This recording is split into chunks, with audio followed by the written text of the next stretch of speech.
Good morning students. आज मैं आप लोगों को आपका 11th चैप्टर जिसका नाम है नया रास्ता पढ़ाने जा रही हूँ। इस अध्याय में बच्चों देखिए दो बच्चे हैं, जूली और रोहन। इन दोनों बच्चों के माध्यम से लेखक ने यह समझाने का प्रयास किया है। लेखक कौन? जो इस चैप्टर को लिखे, इस अध्याय को लिखे हैं, उन्होंने यह समझाने का प्रयास किया है कि हमें हर कार्य के लिए दूसरों पर कभी भी आश्रित नहीं होना चाहिए, दूसरों पर निर्भर नहीं होना चाहिए। ठीक है, तो इस अध्याय के माध्यम से लेखक ने यह समझाने का प्रयास किया है। मैं पढ़ने जा रही हूँ, आप लोग ध्यान से देखेंगे और सुनेंगे। जूली अपनी कक्षा में से निकलकर पुस्तकालय क्या होता है? लाइब्रेरी, जिसमें बहुत सारी पुस्तकें रखी होती हैं, की ओर जा रही थी। तभी पीछे से किसी ने उसे आवाज़ दी। उसने मुड़कर देखा तो उसका साथी रोहन खड़ा था। जूली ने मुस्कुराकर कहा, आओ रोहन, तुम्हारी पढ़ाई कैसी चल रही है? रोहन बोला, पढ़ाई तो ठीक चल रही है, पर मेरे पास पुस्तकें नहीं हैं। तुम तो जानती हो मेरे पिताजी की आमदनी बहुत कम है। उनसे पुस्तकें खरीदने के लिए रुपए मांगना मुझे अच्छा नहीं लगता है। जूली ने कहा, हमारे विद्यालय में ऐसे बहुत से विद्यार्थी हैं जिनके पास पुस्तकें नहीं हैं। मैं सोचती हूँ कि उनके लिए पुस्तकों का कोई प्रबंध किया जाए। रोहन ने कहा, तुम भला अकेले क्या कर सकती हो? पुस्तक बैंक खोलना सरकार का काम है। कुछ दिनों में जब पुस्तक बैंक खुल जाएगा तो यह कठिनाई नहीं रहेगी। देखो रोहन, छोटी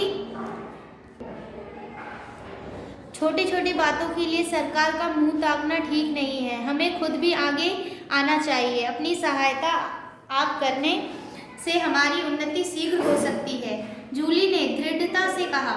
रोहन ने हंसते हुए कहा, जूली, पुस्तक बैंक खोलने के लिए हजारों रुपए की जरूरत होती है। इतनी रकम भला हम कहाँ से ला सकते हैं?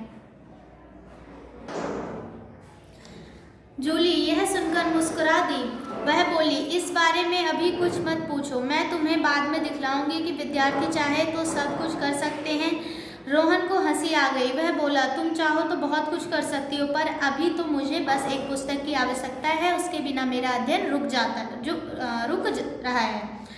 जूली चलते हुए बोली, चिंता मत करो, मेरे घर आ जाना। तुम्हें जो पुस्तक चाहिए मुझसे ले लेना। अगले दिन जूली ने अपनी अध्यापिका को बताया कि वह एक ऐसा पुस्तक बैंक खोलना चाहती है जिसमें निर्धन बालकों को पढ़ने के लिए पुस्तकें निःशुल्क दी जाएगी।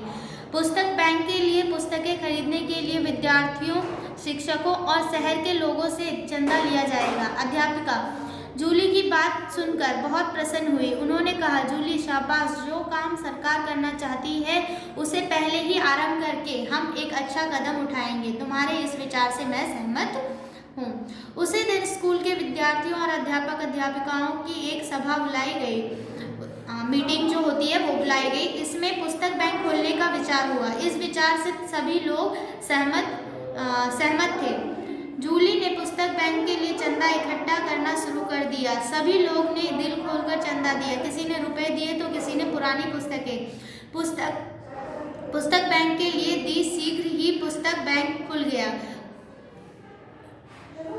लगभग 500 निर्धन विद्यार्थियों को पुस्तक बैंक ने पुस्तकें दी। ये पुस्तकें उन विद्यार्थियों से परीक्षा के बाद वापस ले ली गई।